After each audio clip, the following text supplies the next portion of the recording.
Alaming Laba. Hello, everyone, and welcome back to MMTV's weekly news program.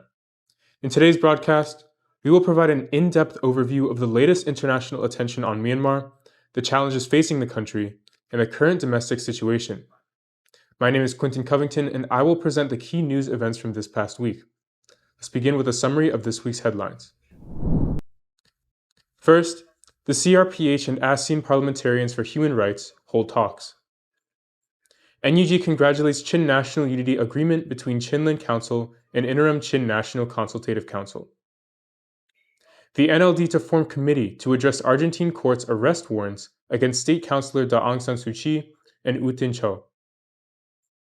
UN Secretary General Antonio Guterres to convene stakeholders to address Myanmar crisis.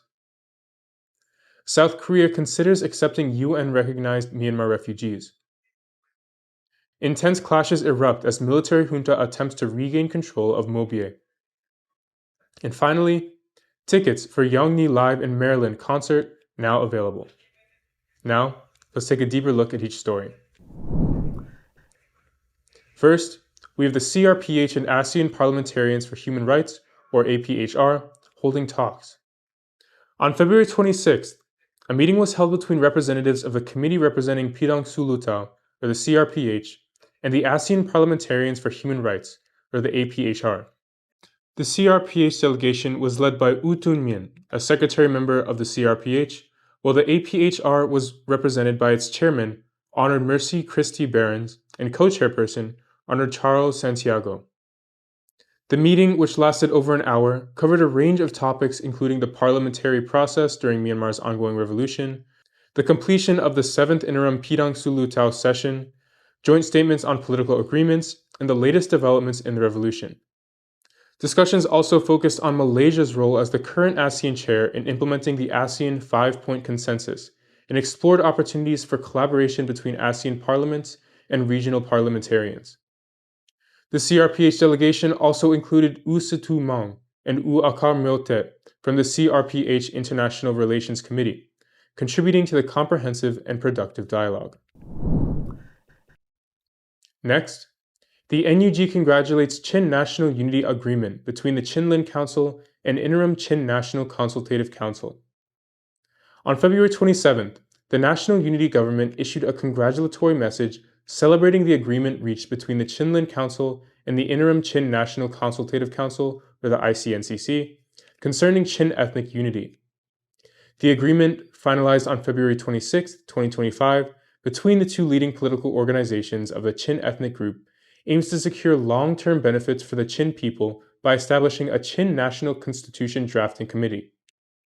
The NUG expressed its profound appreciation for this significant achievement, describing it as a source of great pride for the entire Chin ethnic group and for the future of the Federal Union. The NUG commended the political maturity demonstrated by the two Chin political groups, emphasizing how they set aside ideological differences to engage in peaceful dialogue and negotiation. This approach, the NUG noted, serves as, quote, a commendable example of democratic values for all revolutionary forces involved in the People's Spring Revolution. The NUG also recognized the sacrifices made by the Chin people since the start of the revolution, stating, their steadfast commitment to the struggles against the unjust military coup, enduring sacrifices, and suffering for freedom and democracy has been widely recognized and is worthy of respect and admiration. The statement further underlined the importance of unity and political maturity in achieving lasting change. Quote, strong unity, understanding, trust, and political maturity among revolutionary forces and ethnic groups are essential to maintain solid cohesion and solidarity in order to end the military dictatorship and bring a decisive close to the regime. The NUG expressed optimism about the future, highlighting the establishment of the Chin National Council and the development of a Chin national constitution grounded in principles of justice, freedom, equality, and acceptance of diversity. The NUG affirmed its full commitment to collaborating towards a shared vision of building a future federal democratic union, describing the agreement as a cornerstone for progress. Next, the NLD to form committee to address Argentine court's arrest warrants against State Councilor Daw Aung San Suu Kyi and U Tin Cho. On February 27th, the National League for Democracy, or NLD, announced plans to establish a dedicated committee to address the arrest warrants issued by an Argentine court against State Councilor Daw Aung San Suu Kyi and President U Tin Cha. The committee, named the Justice Seeking Committee for Daw Aung San Suu Kyi and U Tin Cha, will collaborate with individuals and organizations that share its objectives. The arrest warrants issued on February 13, 2025, have sparked widespread dissatisfaction among the Myanmar public, who remain steadfast in resisting the military dictatorship. The Argentine court's decision called for a reassessment of the situation, highlighting concerns surrounding the warrants. The warrants were issued in connection with the case filed by the Gambia against Myanmar at the International Court of Justice under the Convention of the Prevention and Punishment of the Crime of Genocide.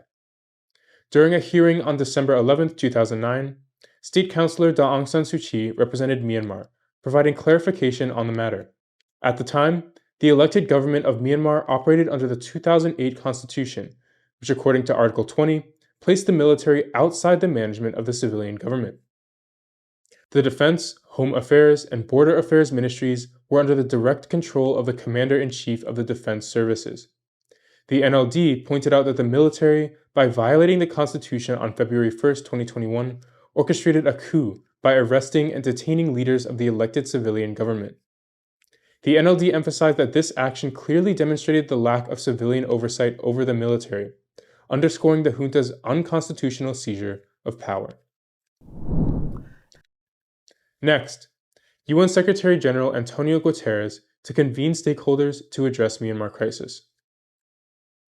United Nations Secretary-General Antonio Guterres has announced plans to convene all relevant stakeholders in an effort to resolve Myanmar's ongoing crisis through political means.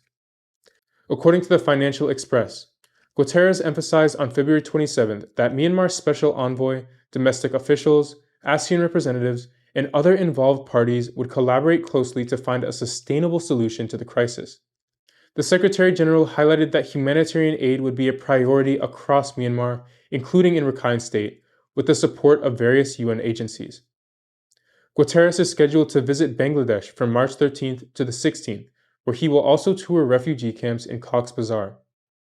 This visit is expected to include discussions on the humanitarian needs of displaced populations from Myanmar, reinforcing the international community's focus on providing aid and seeking a peaceful resolution to the conflict. Next, South Korea considers accepting UN-recognized Myanmar refugees. The South Korean government is exploring the possibility of accepting a select group of Myanmar refugees recognized by the United Nations, particularly those who were actively involved in anti-junta protests and fled across the border. This information was shared by Myanmar activists and the South Korean Representative Office of the National Unity Government. In an interview with Radio Free Asia, Yang Nang-tu, the NUG South Korea representative, revealed that the South Korean government intends to recruit between 40 and 50 individuals. To facilitate this initiative, South Korean officials visited the Thai-Myanmar border in September of 2024 for reconnaissance. Arrangements are reportedly underway to provide these individuals with employment opportunities in agriculture and mineral production sectors in a newly developed city in South Korea, along with plans for long-term settlement. When contacted by RFA, South Korea's Ministry of Justice confirmed the country's participation in the United Nations High Commissioner for Refugees Recognized program, which supports the resettlement of international refugees in third world countries where they can rebuild their lives. Since 2015, South Korea has accepted 250 refugees through this program, including 227 from Myanmar. While the ministry has not specified which nationalities will be included in the upcoming intake, a Myanmar activist residing in South Korea noted that this would mark the first time South Korea accepts refugees involved in the anti-junta movement. Previously, South Korea had mainly accepted ethnic refugees from Myanmar. In addition, on January 16th of 2025, South Korea's Ministry of Justice announced measures to assist Myanmar nationals in South Korea whose passports had expired, ensuring their safety and security. Over the past 3 decades, nationals from Myanmar, Ethiopia, Egypt, Bangladesh, Pakistan, Russia, Kazakhstan, China, and India have sought political asylum in South Korea. According to the Ministry of Justice, 474 Myanmar nationals have been officially recognized as refugees. Next, Heavy clashes between military junta and resistance forces as junta attempts to regain Mobye. Fierce fighting continues between Myanmar's military junta and allied resistance forces as the junta attempts to reclaim control of Mobye, a strategic site near the Karenni state border. The Mobye People Defense Force, or the MPRT, reported that despite deploying a large number of troops, the junta forces encountered staunch resistance from the combined forces of the People's Defense Force and the Karenni National Defense Force. The MPRT indicated that the junta's offensive, led by the 422nd Light Infantry Battalion based in Mobye, resulted in intense confrontations. The resistance forces inflicted significant casualties on the junta, forcing them to retreat. Injured resistance fighters were swiftly rescued and provided with medical care by the MPRT. In a solemn statement, the MPRT honored the bravery of 4 revolutionary heroes who sacrificed their lives in the battle. Their contributions exemplify the unwavering commitment of the resistance forces to defend their territory and uphold the principles of freedom and democracy. And finally, tickets are now on sale for the highly anticipated Yang Ni Live in Maryland concert featuring revolutionary artist Lin Lin and Chit Tu Wei. The event is scheduled to take place in Maryland, USA in April. The concert promises to be a meaningful gathering with all proceeds directed to critical humanitarian causes in Myanmar. Lin Lin announced that, quote, "The entire profit from the show will be promptly delivered to the ground under 3 causes," emphasizing the transparency and impact of fundraising efforts. The funds raised will support rehabilitation programs for revolutionary families, including the families of fallen comrades, civil disobedience movement participants, activists, and political prisoners.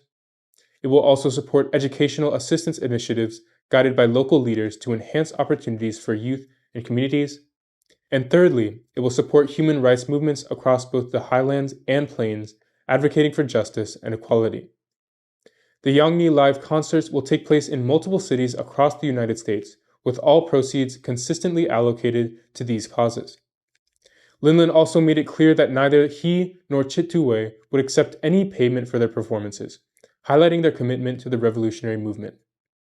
Additionally, Lin Lin underscored that those affiliated with the military junta, its associates, and certainly business figures should not attend or be involved in the event. This statement aligns with the concert's mission to support the democratic struggle and promote human rights. This concert offers an opportunity for supporters in the United States to contribute directly to the ongoing efforts in Myanmar, demonstrating solidarity with the people striving for democracy and freedom. And this concludes our roundup of the key news events from this past week. Every day, the people of Myanmar continue to demonstrate remarkable resilience and courage in their pursuit of democracy and fundamental human rights. Despite the immense challenges, their unwavering commitment to freedom inspires hope both domestically and internationally. We encourage people around the world, as well as governments and international organizations, to stand in solidarity with Myanmar. Supporting the struggle for democracy and human rights is not only a moral obligation, but also a vital step towards fostering peace and stability in the region. Let us all continue working together to assist those facing war, displacement, and crisis. Your support can make a profound difference in the lives of those affected by the ongoing conflict. Thank you for joining us today. Stay safe, stay informed, and continue to advocate for justice and democracy in Myanmar. Cheziba.